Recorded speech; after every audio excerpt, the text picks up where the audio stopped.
ito na po ang pinakamalalim na lubog sa amin.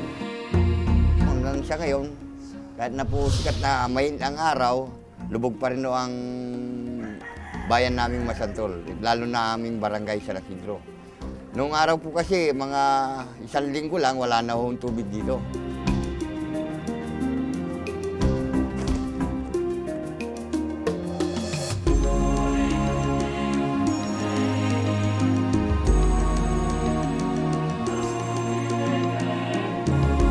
Noong 1972, huling nakaranas ng matinding pagbaha ang Masantol dahil sa walang tigil na pag-ulan sa Central Luzon. Ito po ang dati namin bahay, yung pong likod nito. Hindi po lumulubog yan. Kahit na noong 1972, hindi po lumubog. At kahit noong nakaraang taon, hindi po lumubog. Ngayon, lumubog ngayon. Kita nyo po tubig, mas malaki po noong nakaraang kalakihan hanggang dito tubig.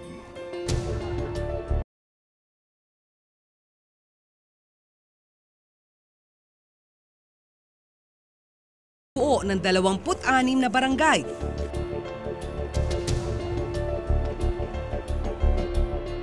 Ang mga palaisdaan ang pinagmumula ng kita ng mga taga rito. Pero noong araw, pagsasaka ang pangunahing hanap buhay rito. Ang dating palayan po, ito pong likod ng mga bahay. Sa ngayon po talagang wala na po, kahit na isang buti na palay, wala na po makukuha. Bakit po? Dahil po hindi na po kami makakapagtanim dahil gawa ng ang baha po dito hindi na ganong umumpa.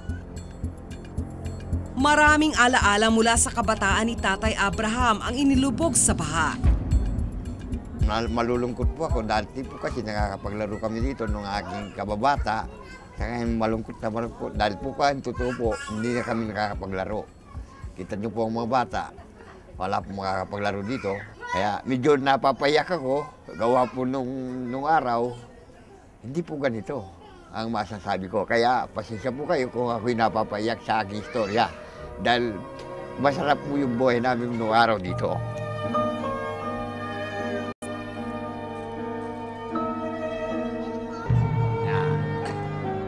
Abandonado na ang marami sa mga bahay rito. Kaya binibenta po ito, gawa po laging lubog na sa aming barangay. Kaya binibenta na po itong bahay na ito siguro.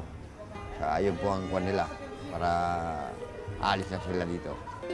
Mula noong sumabog ang bulkang Pinatubo noong 1991, taon-taon ay binabaha na raw ang Masantol.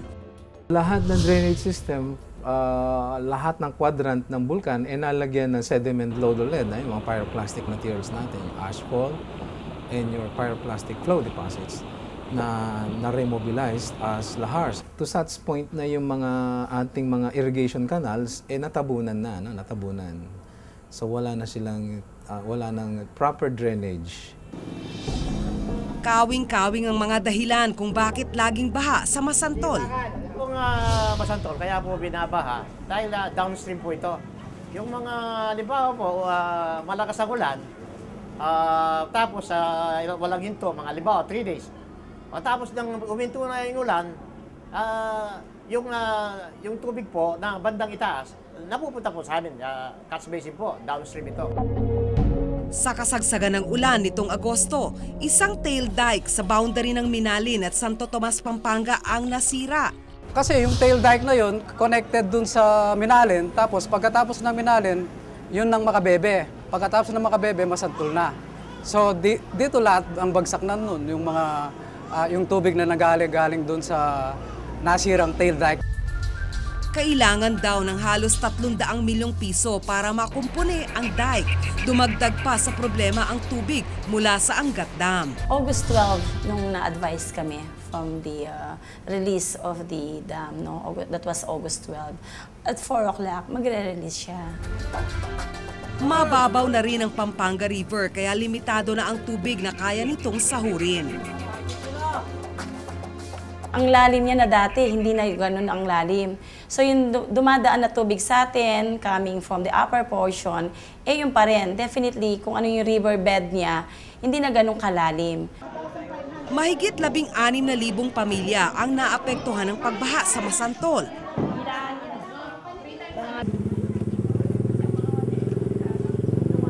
Kahit paano, Sa pa rin si Mang Abraham na ito na ang pinakamatinding pagbaha sa Masantol.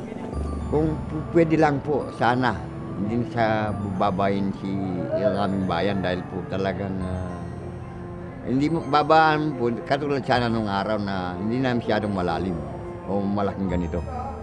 Yun ang pangarap ko sana po sa aming bayan.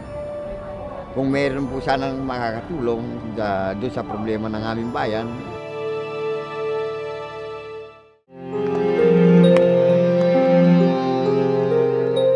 sa buong Pampanga, mahigit 200,000 pamilya ang naapektuhan ng pag-ulan dala ng habagat. Mahigit 1.5 bilyong piso naman ang kabuuang halaga ng pinsala sa buong Pampanga. Dahil sa paglaki ng tubig, dahil dito sa pagupit ni habagat. Yes. Sinasabayan pa ng high tide, Diyos ko. Naging maagap naman daw ang lokal na pamahalaan ng Masantol nang naging tuloy-tuloy ang ulan dahil sa habagat. Lalo na sa pagbabantay sa Pampanga River. Kailangan pong isara yung check gate na to kasi dito po papasok yung tubig na manggagaling po doon sa mga binuksang dam. At dahil sa high tide, kailangan po siyang isara para hindi po lalong bahain yung Masantol. Sa dokumentar niya kanina. Sandbagging ang sagot ng lokal na pamahalaan para makontrol ang baha sa Pampanga Delta Dike. May binigay po yung munisipyo na 12 na buhangin tsaka sa kubag. Tapos nung parating na naman yung Bagyo Helen, medyo nag-o-overflow na naman siya kaya may dinagdag na naman pong 5 elf. Ang problema ng pagbaha sa Pampanga, matagal nang tinututukan ng gobyerno, partikular ng Department of Public Works and Highways o DPWH. I think it was not totally completed, mga around 96% lang yung natapos. Ang ginawa dyan, drainage yung Pampanga River na 160 meters, nag-construct ng dike na 7 meters ang height, naglagay ng base mound dito. Yung mga taong nandito sa loob ng high water channel, inilipat dun sa base mound. Umabot sa halos 3 bilyong piso ang budget para sa proyekto. Halos 2 milyon dito, utang ng gobyerno sa isang Japanese bank. 14.2 kilometers lamang mula sa orihinal na plano na 15.5 kilometers na dike ang naipatayo. After the project was completed noong 2003, about 96%, hindi kasi natuloy yung phase 2 because of the objection ng mga taga-Bulacan. Pero dahil sa nagdaang mga hagupit ng bagyo sa Bulacan, pinag-aaralang muli ang pagpapatuloy ng proyekto. But with alternative design, dati 750 meters yung width ng high water channel. Ngayon, they are thinking of reducing yung width ng high water channel. Pansamantala, rehabilitasyon ng dike ang pinagtutuunan ng pansin ngayon ng DPWH. Kagaya niyan, ginagawa yung Pampanga Delta, ine-elevate nila at saka i-asphalting. Tapos yung Pampanga River Control System dike, inaayos din. May in-upgrade na silang portion doon at saka kinongcreting. Pero hindi pa rin tapos dahil yung Masantol naman, limited lang ang budget, may financial constraint din. So, umaasa din kaming matulungan kami ng mga national government. Halos 300 milyong piso ang budget sa dredging ng Pampanga River at pagsasaayos ng Pampanga Delta Dike. Pero naantala raw ang proyekto dahil na rin sa ulan at sa mga bahay na nakatirik sa mismong dike. Kailangan po nating bawalan po mga yan para pag nilaparan po yan, hindi po sila sagabal sa project po natin. Marami na kaming nataasan dyan, yung First Street, Second Street, at saka itong provincial road namin. Kaya lang talagang malaki ang tubig, kaya tumaas na naman yung tubig. Umaasa ang mga residente na babalik sa normal ang kanilang mga buhay.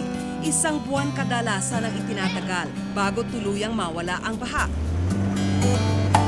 Bakit hindi nila gawan ng paraan para mabago yung sitwasyon? Hindi lang naman silang naapektuhan, pati kaming mga nag-aaral po dito naapektuhan kasi imbes na may natututunan kami, wala.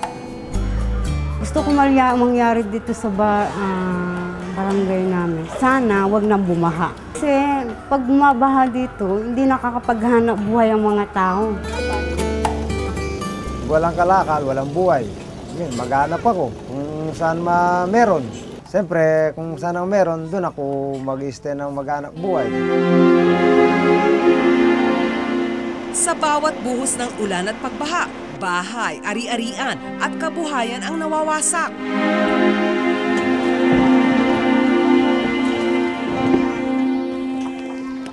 Di lamang ito paalala sa mga residente na laging maging handa, kundi pagsukat din sa husay ng mga kinauukulan na bigyan ng solusyon ang taon-taunang kalamidad.